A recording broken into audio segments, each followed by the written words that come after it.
샬롬. 아주 작은 습관의 힘 9번째. 두 번째 행동 변화의 법칙은 매력적으로 만들어라 이다.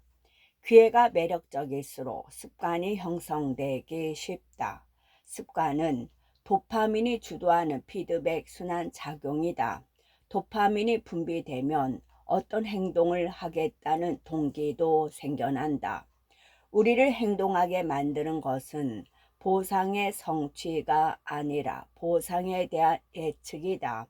예측이 커질수록 도파민도 더욱 많이 분비된다. 유혹 묶기 전략은 습관을 더욱 매력적으로 만드는 한 가지 방법이다. 이 전략은 원하는 일과 해야 하는 일을 짝짓는 것이다. 왜 주위 사람에 따라 내 습관이 변할까? 왜 주위 사람에 따라 내 습관이 변할까? 1965년 나질로 폴가라는 헝가리인이 클라라라는 여인에게 기이한 편지를 몇 통 썼다. 나질로는 노력의 힘으로 굳게 믿는 사람이었다. 그는 선천적 재능에 대해서는 완전히 부정했다. 그러기 때문에 어떤 분야든 계획적으로 연습하고 좋은 습관을 개발하면 누구나 천재가 될 수 있다고 주장했다. 천재는 태어나지 않는다. 다만 교육받고 훈련될 뿐이다. 나질로는 이 생각을 굳건히 믿었고 아직 태어나지도 않은 자기 아이들에게 이를 시험해보고 싶었다. 그래서 기꺼이 자신과 한 배의 달 아내가 필요했던 그는 클라라에게 편지를 썼다. 교사였던 클라라 역시 나질로만큼 굳건하진 않았지만 적절한 훈육이 이루어진다면 누구든 자신의 기술을 발전시킬 수 있다고 믿었다. 나질로는 자신의 실험에 적당한 분야로 체스를 선택했다. 그리고 자녀들을 체스 영재로 길러내기 위한 계획을 세웠다. 아이들은 당시 헝가리에서 드물었던 홈스쿨링을 하고 집은 체스 관련 서적들과 유명한 체스 기사들 사진으로 도배할 계획이었다. 아이들은 서로를 상대로 개소 체스를 두고 그들이 알고 있는 모든 시험에 참가해 그 시합 결과를 모두 세심하게 파일로 정리할 것이다. 아이들의 삶은 체스에 바쳐질 터였다. 나즐로의 구애와 설득이 성공한 후 몇 년이 지나지 않아 두 사람은 세 딸의 부모가 되었다. 수전, 소피아, 유디트였다. 장녀 수전은 4살 때 체스를 두기 시작했고 6개월 만에 성인을 이겼다. 둘째 소피아는 장녀보다 낫는데 14살이 되었을 때 체스 세계 챔피언이 되었고 몇 년 후 그랜드 마스터가 되었다. 막내 유디트는 셋 중에 최고였다. 5살 무렵 아빠를 이겼고 12살에는 최연소로 세계 100대 기사에 꼽혔다. 15살 4개월 때는 역사상 최연소 그랜드 마스터가 되었다. 이전 기록 보유자인 바비 피셔보다 어렸다. 27살에는 세계 최고의 여성 체스 기사가 되었다. 폴과 자매들의 유년 시절은 이례적이라고 말할 수 있다. 하지만 인터뷰에서 자매들은 유년 시절이 힘들지 않았고 즐거웠다고 말했다. 그들은 체스 두는 것을 좋아했다. 그것만으로도 충분했다. 언젠가 소피아가 한밤중에 목욕탕에서 계속 체스를 두는 모습을 보고 아버지 나즐로는 그만 자러 가자고 딸을 달랬다. 소피아, 이제 체스 말들은 좀 놔두렴. 그러자 소피아가 대답했다. 아빠, 이 친구들이 날 놔주지 않는걸요. 폴과 자매들은 무엇보다 체스를 우선시하는 문화 속에서 성장했고 그에 대해 인정받고 보상받았다. 그녀들의 세상에서 체스에 대한 강박 상태는 일반적인 것이었다. 이 사례에서 볼 수 있듯이 어떤 습관이든 자신이 속해 있는 문화권에서 일반적인 것이라면 그 습관은 매력적인 것이 된다. 우리의 행동을 결정짓는 새 집단, 우리의 행동을 결정짓는 새 집단. 인간은 무리 동물이다. 무리 안에 들어가고 다른 사람들과 관계를 맺고 또래들의 존경과 인정을 얻고 싶어 한다. 이런 경향은 생존에 필수적이다. 인간의 역사 대부분에서 우리 선조들은 부족 생활을 했다. 무리에서 떨어져 나오는 것, 혹은 최악의 경우 무리에서 쫓겨나는 것은 죽음을 의미했다. 한마디로 외로운 늑대는 죽지만 무리는 살아남는다는 것이다. TV 드라마 왕자의 게임의 이 대사를 적절히 인용할 수 있어서 기쁘다. 다른 사람들과 협력하고 유대 관계를 맺으면 안전이 보장되고 짝짓기 가능성이 높아지며 자원에 대한 접근성도 높아진다. 찰스 다윈은 역사적으로 볼 때 타인과 협력하고 가장 효율적으로 임기응변하는 법을 배운 사람이 승리했다라고 썼다. 인간의 가장 깊은 곳에 박힌 욕망 중 하나는 소속감이다. 고대부터 이어진 이런 이끌림은 현대를 살아가는 우리에게도 큰 영향을 미치고 있다. 아주 어린 시절의 습관은 선택하는 것이 아니라 모방한 것이다. 우리는 일반적으로 친구, 가족, 교회 또는 학교, 지역, 사회와 국가로부터 넘겨받은 대본을 따른다. 이런 집단에는 각자의 가치관과 기준들이 존재한다. 언제 결혼해야 하는지, 결혼을 할지 말지, 아이는 어떻게 가질지, 휴일은 어떻게 기념할지, 아이의 생일 파티에 얼마나 지출할지 등에 대한 기준들이다. 이런 사회적 규범들은 보이지 않는 규칙으로 작용해 매일의 행동을 이끈다. 우리는 이것들을 마음속 가장 중요한 곳에 두지는 않더라도 늘 염두에 두고 산다. 종종 우리는 생각하거나 의문을 품지 않고 어떨 때는 기억해내지도 않고도 자기 문화에 있는 습관들을 따른다. 프랑스 철학자 미셸 드 몽테뷰는 이렇게 썼다. 사회의 관습과 삶의 행위들은 우리의 정신에 완전히 스며 있다. 집단을 따르는 것은 대부분 부담스럽게 느껴지지 않는다. 모두 어딘가에 소속되길 원한다. 체스 기술에 대해 보상을 해주는 집안에서 자랐다면 체스를 두는 것은 무척이나 매력적으로 보일 것이다. 모두 값비싼 옷을 입는 직장에서 일하고 있다면 당신 역시 그들처럼 돈을 펑펑 쓰는 습관이 생긴다. 친구들 모두가 어떤 농담을 나누거나 신조어를 사용하고 있다면 당신 역시 그렇게 하고 있을 것이다. 그리고 그들은 곧 당신이 그렇게 한다는 것을 알게 될 것이다. 우리에게 도움이 되는 행동은 매력적으로 느껴진다. 우리는 특히 다음 세 집단의 습관을 모방한다. 첫째는 가까운 사람, 둘째는 다수, 세 번째는 유력자. 각각의 집단은 자신의 습관을 더욱 매력적으로 만드는 기회를 제공한다. 첫째, 가까운 사람을 모방한다. 가까운 사람들은 우리의 행동에 가장 강력한 영향을 끼친다. 우리는 주변 사람들의 습관을 보고 배운다. 부모님의 논쟁에 대처하는 방식, 또래들이 다른 사람들과 시시덕거리는 방식, 동료 직원들이 결과를 얻어내는 방식 등을 모방한다. 친구가 대마초를 피우면 당신 역시 한 번쯤 해볼 것이다. 아내가 잠자리에 들기 전에 문 단속을 이중으로 하면 당신 역시 그런 습관을 갖게 된다. 나 역시 나도 모르게 주변 사람들의 행동을 모방하고 있다는 것을 알게 됐다. 이를테면 나는 대화하면서 자동으로 상대와 같은 자세를 취한다. 대학 시절에는 룸메이트와 비슷한 말투로 대화를 했다. 다른 나라를 여행할 때는 하지 말아야지 하면서도 무의식적으로 그들의 말투를 따라했다.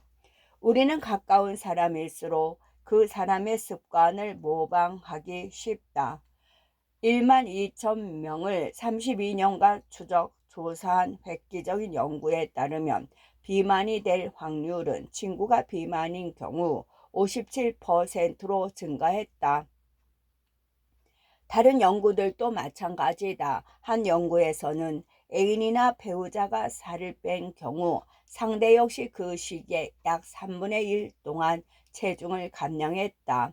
친구와 가족은 일종의 또래 집단으로서 보이지 않는 압박을 통해 우리를 그들이 향하는 방향으로 몰아간다. 물론 또래 집단이 나쁘게 작용하는 것, 우리 주변에서 그 집단이 안 좋은 영향력을 미칠 때다. 우주 비행사 마이크 마시미노는 비행사가 되기 전 MIT를 졸업하고 소규모 로보틱스 수업에 참가했다. 그런데 그 수업을 듣는 사람들 10명 중 4명이 우주 비행사가 되었다. 이와 유사하게 11세나 12세 때 가장 친한 친구의 IQ가 높으면 그 사람 역시 15살 무렵에 IQ가 높아진다. 타고난 지능이 그렇지 않다 해도 말이다. 우리는 주변 사람들의 자질과 행동을 흡수한다. 이런 사례들을 종합해보면 더 나은 습관을 세우는 가장 효율적인 방법 중 하나는 자신이 원하는 행동이 일반화된 집단에 들어가는 것이다. 매일 어떤 습관을 행하는 사람들을 보고 있으면 그 습관을 새로이 습득하기 쉽다. 건강한 사람들에게 둘러싸여 있다면 운동하는 것을 공통의 습관으로 여길 것이다. 재즈를 좋아하는 사람들 사이에 있다면 매일 재즈 듣는 것을 당연하게 생각할 공산이 크다. 우리를 둘러싼 문화는 무엇이 일반적인지에 관해 기대치를 설정한다. 따라서 어떤 습관을 들이고 싶다면 그런 싶은 습관을 지닌 사람들 사이에 있어라. 그러면 함께 성장할 것이다. 습관을 매력적으로 만들고 싶다면 당신이 원하는 행동이 일반적인 집단, 자신과 공통점을 가지고 있는 집단으로 들어가라. 스티브 캄은 뉴욕에서 너드 피트니스라는 사업을 한다. 이 센터는 너드 범생이 부적응자, 종들의 체중을 감량하고 더 건강하게 만들어주는 곳이다. 감의 고객들은 비디오 게임 팬 영화광들이 많다. 이런 유형의 사람들 말고도 대부분의 사람들은 피트니스 센터에 처음 왔을 때나 다이어트를 시도할 때 주변을 둘러보고 위화감을 느낀다. 하지만 주변의 사람들이 스타워즈 팬이라든지 운동을 한 번도 시도하지 않았다든지 등 공통점이 있다면 위화감이 사라지고 자연스럽게 행동한다. 자신과 같은 사람들이 하고 있는 일이라고 느끼기 때문이다. 무리에 소속되는 것보다 더 동기를 지속시키는 것은 없다. 그것은 개인적으로 추구하는 것을 공통의 것으로 바꿔준다. 이전에 나는 나의 것이었다. 나의 정체성은 단일했다. 나는 책을 좋아하는 사람 또는 음악을 하는 사람 또는 운동선수였다. 하지만 북클럽이나 밴드, 사이클 모임 등에 참여한다면 나의 정체성은 주변에 있는 그들과 연결되기 시작한다. 우리는 책을 좋아하는 사람들 또는 음악을 하는 사람들 또는 사이클 타는 사람들이 된다. 이런 정체성이 공유되면 나의 개인적인 정체성도 강화된다. 따라서 목표를 달성한 뒤에도 집단의 일원으로 남아 있는 것이 습관을 유지하는 데 중요하다. 새로운 정체성을 끼워놓고 행동을 장기적으로 지속하는 걸 돕는 것, 우정과 커뮤니티다. 두 번째, 다수를 모방한다. 1950년대 심리학자 솔로몬 애쉬는 오늘날 심리학과 학부생들이 필수적으로 거쳐가는 실험을 시행했다. 실험을 시작할 때 피험자는 낯선 사람들과 함께 방 안에 들어간다. 피험자들은 모르지만 사실 낯선 사람들은 연구자가 심어놓은 배우들로서 실험 중에 질문을 받으면 지시받은 대로 답하도록 약속이 되어 있었다. 연구자는 사람들에게 선이 하나 그려진 카드 한 장을 먼저 보여주고 나서 선 몇 개가 그려진 두 번째 카드를 보여준다. 그런 다음 두 번째 카드에서 첫 번째 카드와 길이가 비슷한 선을 하나 고르라고 한다. 다음 그림은 실험에 사용된 카드 두 장의 예시이다. 이 실험은 늘 똑같이 시작한다. 먼저 예비 실험을 몇 차례 하는데 이때는 모두 정확한 선을 고른다. 몇 차례 돈 후 사람들에게 똑같은 질문을 다시 한다. 이때 방 안에 있는 배우들만 의도적으로 잘못된 답을 내놓는다. 예를 들어 왼쪽 그림의 선 길이와 같은 것이 A라고 대답하는 것이다. 모두 그 선이 아니라고 알고 있지만 배우들은 그 선이 같은 것이라고 그 선이 같은 것이라는데 동의한다. 사회적 규범에 대한 동조. 이 두 장의 카드 그림은 솔로몬 예시가 그 유명한 사회적 동조 실험에서 사용했던 것이다. 첫 번째 카드의 선 길이는 분명 C의 선과 똑같다. 하지만 배우 집단이 길이가 다르다고 주장하면 비험자는 종종 마음을 바꿔서 자기 눈을 믿기보다 대중을 따른다. 이 작전을 모르는 비험자는 당혹스러워한다.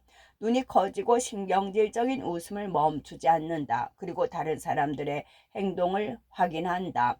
한 사람씩 똑같이 잘못된 답을 할수록 불안감이 커진다. 곧 비험자는 자신의 눈을 의심하기 시작한다. 마침내 그는 마음속으로는 아니라고 생각하면서도 다른 이들과 같은 답을 내놓는다.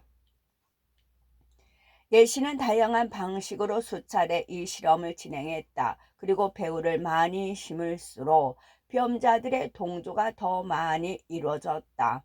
방 안에 배우가 한 사람인 경우 비험자는 선택에 영향을 받지 않았다. 마치 마네킹 모형과 함께 있는 듯 독자적으로 행동했다. 배우가 두 사람이면 약간 영향을 받았다. 배우가 3명에서 4명, 8명까지 늘어났을 때 비험자는 점차 자신의 선택을 곱씹기 시작했다. 실험 말미에 비험자의 약 75%는 집단이 내놓은 잘못된 답에 동의했다. 어떻게 행동해야 하는지 확실하지 않을 때 우리는 집단을 보고 행동 방향을 찾는다. 계속해서 주변 환경을 살피고 의문을 품는다. 다른 사람들은 어떻게 하고 있지? 사람들이 아마존 엘프 트리버드바이저의 리뷰를 확인하는 이유는 가장 좋은 것을 모방하고 싶어서다. 이는 대부분 영리한 전략이다. 다수가 증거로 보여주기 때문이다. 하지만 여기에는 문제가 있다. 집단이 하는 일반적인 행동은 종종 개인이 욕망하는 행동을 제압한다. 예를 들어 어느 집단에서 효율적으로 땅콩을 쪼개는 방법을 습득한 침팬지는 그보다 더 효율적인 방법을 사용하는 새로운 집단으로 옮겼을 때 그 무리에 섞이기 위해 전에 사용하던 훨씬 나은 방법을 사용하지 않는다. 인간 역시 마찬가지다. 우리는 집단의 규범을 따라야 한다는 어마어마한 내적 압력을 받는다. 무리의 일원이 되는 건 종종 논쟁에서 이기는 거, 똑똑해 보이는 거, 진실을 찾아내는 것보다 보상이 훨씬 크다. 대부분 우리는 홀로 옳은 길을 따르기보다 집단과 함께 잘못되는 길을 선택한다. 인간은 다른 사람들과 잘 지내는 방법을 알고 있다. 그리고 그렇게 하고 싶어 한다. 이것은 타고난 것이다. 물론 이를 무시할 수도 있다. 다른 사람들의 생각에 신경 끄거나 집단을 무시하는 걸 선택할 수 있다. 하지만 그런 일은 즉각 효력을 발휘한다. 우리가 속한 문화와 다른 방향으로 달리려면 또 다른 노력이 필요하다. 습관을 바꾸는 것이 무리에 도전하는 일이 될 때 변화는 매력적이지 않다. 반대로 습관을 바꾸는 것이 무리와 합치될 때 변화는 무척이나 매력적인 것이 된다. 세 번째, 유력자를 모방한다. 유력자를 모방한다. 인간은 어디서나 힘, 명성, 주의를 추구한다. 우리는 재킷에 배지를 달고 싶어 한다. 사장이나 임원의 병폐를 원한다. 알려지고 인정받고 칭찬받고 싶어 한다.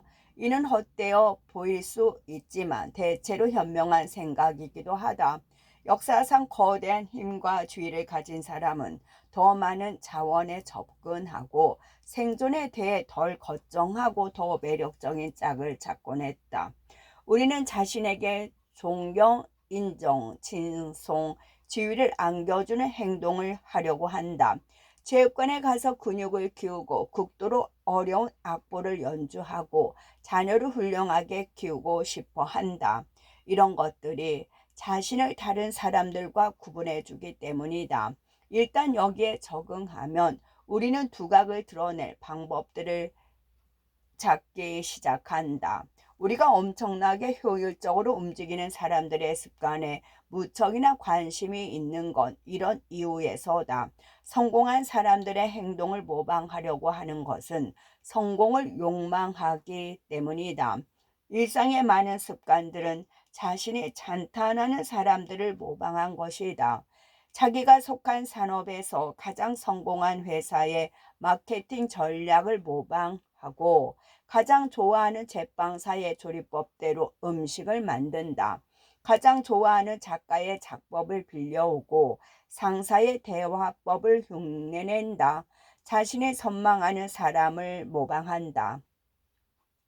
그렇게 해서 지위가 높아진 사람들은 인정과 존경, 타인의 칭찬을 즐긴다. 우리는 어떤 행동이 인정, 존경, 칭찬을 가져다 준다면 그 행동의 매력을 느낀다. 또한 우리는 자신의 뒤를 낮출 만한 행동들을 피하고 싶어 한다. 울타리를 손질하고 잔디를 깎는 것은 이웃에게 게으른 모습을 보이지 않고 싶어서다. 엄마가 찾아왔을 때 집을 치우는 것은 게으르다는 평가를 받고 싶지 않아서다. 우리는 계속해서 다른 사람들이 자신을 어떻게 생각할지 궁금해하고 그 대답에 근거해 행동을 수정한다. 앞에서 언급했던 폴과 자매들은 사회적 기준이 행동에 얼마나 큰 영향을 미치는지 보여주는 증거라 할 수 있다. 이 자매들은 매일 많은 시간을 들여 체스 연습을 하고 수십 년간 엄청난 노력을 했다. 그들은 자신들의 습관과 행동들이 매력적이라고 생각했는데 이는 그들의 문화가 가치를 인정해 주었기 때문이다. 부모의 칭찬, 그랜드 마스터가 되는 것 같은 수많은 성취들이 계속해서 노력할 이유가 되었다. 어떤 행동이 매력적으로 느껴지느냐는 자신에 속한 문화가 결정한다. 우리는 자신이 속한 문화가 인정하고 칭찬하는 습관들을 받아들이길 원한다. 무리에 소속되고 싶어 하는 강한 욕망을 가지고 있기 때문이다. 우리는 새 사회 집단의 습관을 모방하는 경향이 있다. 가까운 사람, 가족과 친구, 다수 무리, 그리고 유력한 지위와 명성이 있는 사람이다. 더 나은 습관을 세우는 가장 효율적인 방법은 내가 원하는 행동이 일반적 행동인 문화, 내가 이미 하고 있는 일이 그 집단의 행동인 문화에 합류하는 것이다. 무리의 일반적인 행동은 종종 개인이 욕망하는 행동을 제압하기도 한다. 대부분의 경우 우리는 홀로 옳은 길을 따르기보다 무리와 함께 잘못된 길을 택한다. 어떤 행위가 인정, 존경, 칭찬을 가져다 주면 우리는 그 행위의 매력을 느낀다. 나쁜 습관도 즐겁게 고칠 수 있을까? 나쁜 습관도 즐겁게 고칠 수 있을까? 2012년 말 나는 이스탄불에서 가장 유명한 거리인 이스티클라 가데스에서 몇 블록 떨어진 낡은 아파트에 앉아 있었다. 나흘간의 터키 여행 중이었고 가이드였던 마이크는 몇 발자국 떨어진 곳에 놓인 해진 암체어에서 쉬고 있었다. 사실 마이크는 진짜 가이드는 아니었다. 그는 미국 메인주 출신으로 터키에서 산지 5년째 접어든 친구인데 내가 이 나라에 온다고 하자 선뜻 나서서 구경을 시켜주겠다고 했다. 어느 날 밤 나는 마이크와 함께 그의 더 긴 친구들이 주최한 저녁 식사에 초대를 받았다. 모인 사람들은 7명이었고 최소 하루 한갑에 담배를 피우는 그들 틈에서 나는 유일한 비흡연자였다.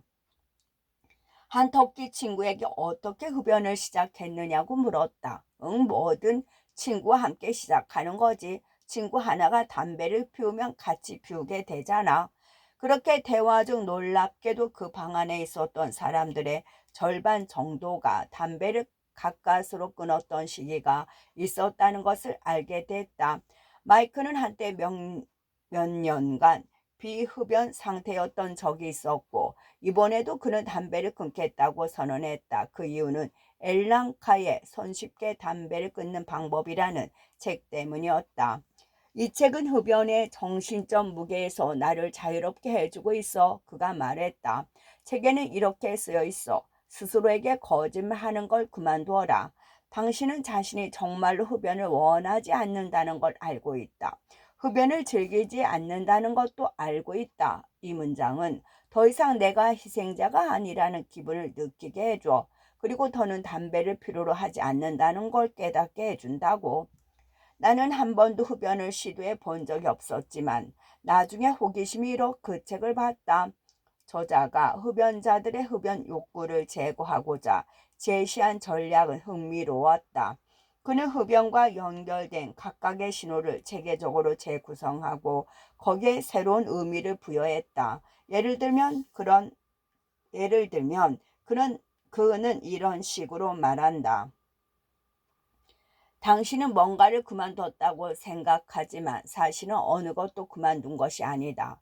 담배는 당신에게 아무것도 아니기 때문이다. 당신은 흡연이 사회생활에 필요한 것이라고 생각하지만 실제로는 그렇지 않다.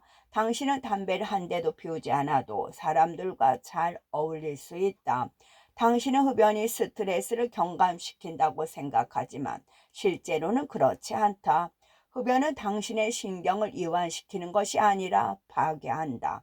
당신은 흡연이 휴식이라고 생각하지만 실제로는 그렇지 않다. 몸과 마음이 건강해야 진정한 휴식을 취할 수 있다. 저자는 이런 문장들을 계속 반복한 후 이렇게 말한다. 당신의 마음속에서 담배를 지워버리라. 당신은 아무것도 잃지 않을 것이다. 그리고 건강, 에너지, 돈뿐만 아니라 자신감, 자기 존중, 자유, 무엇보다 그 과정에서 삶의 질이라는 놀랍고도 긍정적인 결과를 얻을 것이다. 이 책의 마지막 장을 읽을 때쯤이면 흡연은 세상에서 가장 터무니없는 일로 여겨진다. 더 이상 흡연이 어떤 이득도 가져다 주지 않는다고 생각되면 담배를 피울 이유도 없어진다. 이는 두 번째 행동 변화 법칙을 반대로 뒤집은 것이다. 매력적이지 않게 만들어라. 지금 이 아이디어가 지나치게 간단해 보인다는 걸 알고 있다. 그저 마음을 바꾸는 것으로 담배를 끊을 수 있다는 말 아닌가. 하지만 좀 더 설명을 들어보라. 당신이 게임을 하는 진짜 이유, 당신이 게임을 하는 진짜 이유. 행동의 바탕에는 일단 표면적으로는 열망이 자리하며 더 깊은 곳에는 동기가 있다. 나는 종종 이런 식으로 뭔가를 하고 싶은 열망을 표현한다. 타코를 먹으러 가고 싶어. 왜 타코가 먹고 싶으냐고 누군가가 묻는다면 아마도 내가 살기 위해 음식이 필요하기 때문이지 라고 말하지는 않을 것이다. 하지만 진실은 이렇다. 마음속 어딘가에 나는 살아남기 위해 먹어야 하므로 타코를 먹겠다는 동기가 있다.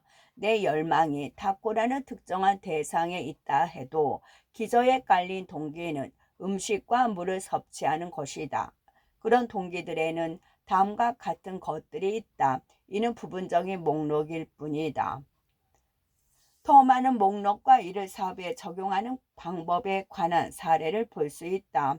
에너지를 아낀다. 음식과 물을 획득한다. 사랑을 찾고 후손을 남긴다.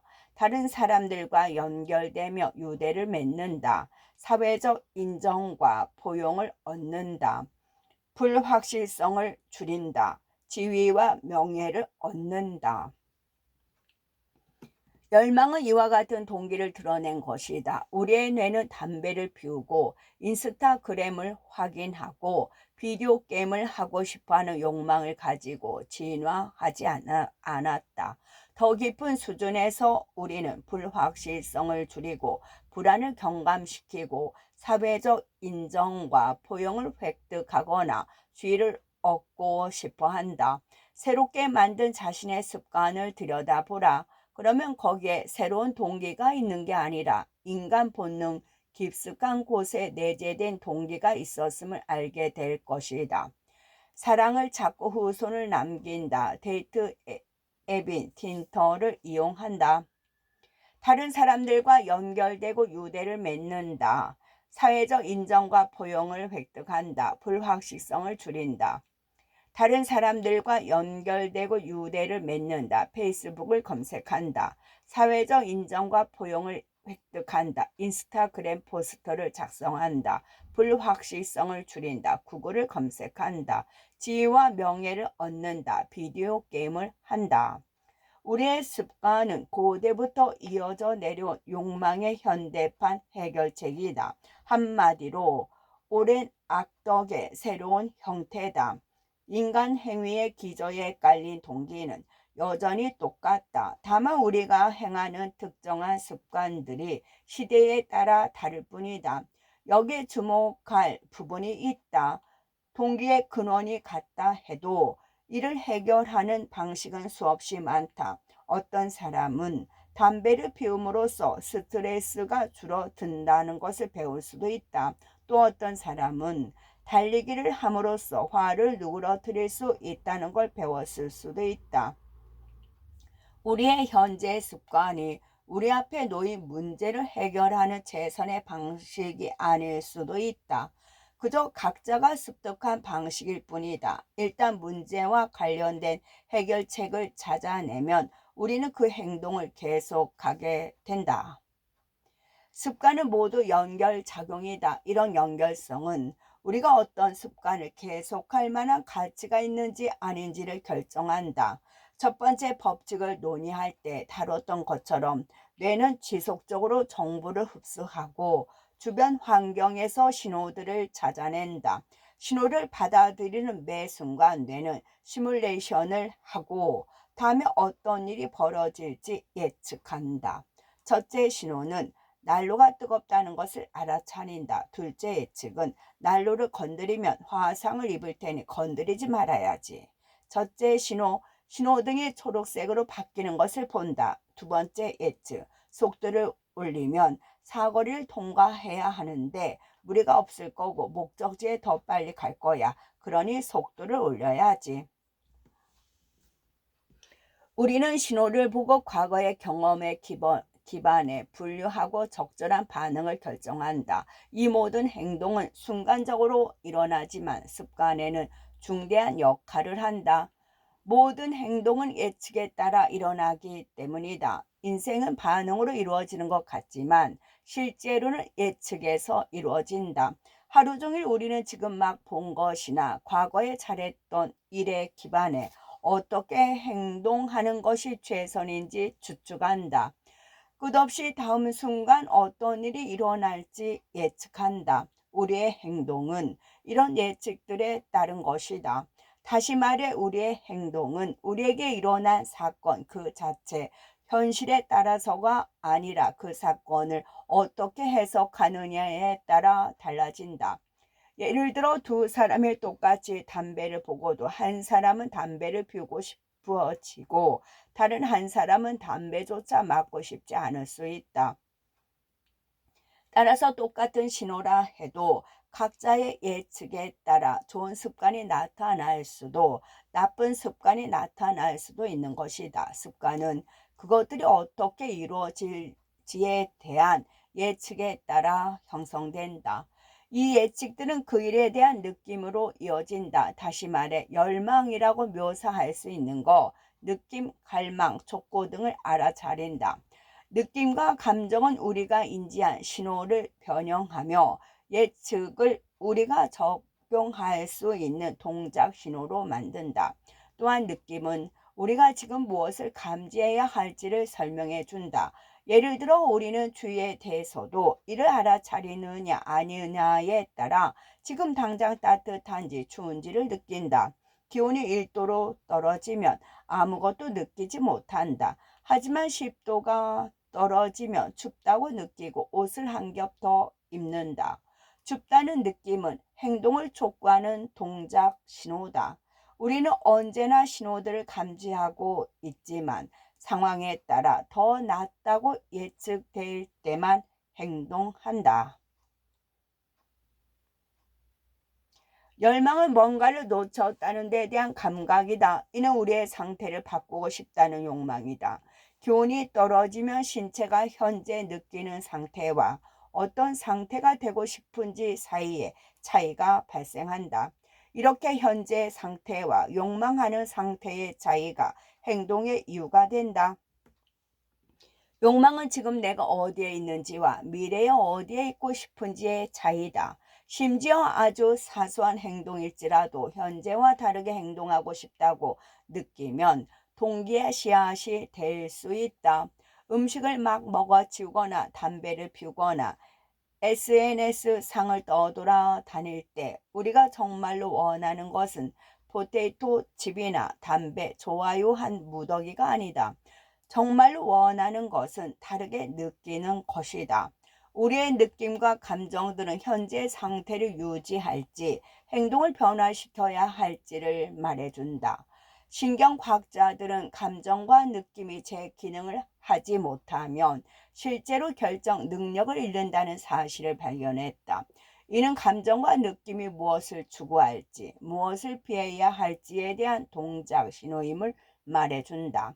신경과학자 안토니오 다마지오는 이렇게 설명한다. 어떤 대상을 좋아하거나 나쁘다고 여기거나 무관심하게 만드는 것은 감정이다. 요약하면 우리의 특정한 열망과 습관들은 실제 마음속 근간에 자리한 동기들을 다루는 시도다.